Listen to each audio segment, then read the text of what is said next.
mövzunun şəxsi də Əlixan Musayevdir. Bu Əlixan Musayev mədəni tələbələrinin içərisində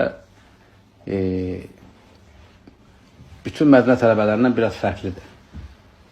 Yəni insafla desən, insaf babından desək, onlara baxanda biraz daha danışığında qabiliyyətlidir. Onlara baxanda daha çox iş görüb, kitablar tərcümə edib və s. və ilə axır. Ancaq bəzi müsəlmanlar bunun danışığında, dəvətində hiləgərliyi təbəbi ilə çox vaxt buna görürsən, bunun barəsində şübhəyə düşürlər.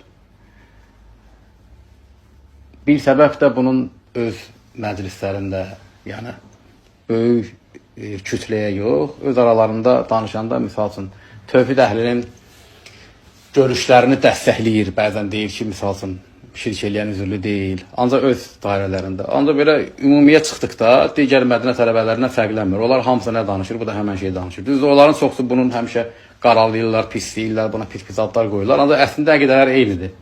Sadəcə onlardan bunun fərqi odur ki, bu iki adamdır, yəni dar çevrədə bəzən haqqı deyir, ancaq ictimaiyyətə çıxanda mədənə tələbələrindən fərqlənmir, onların rəngində olur.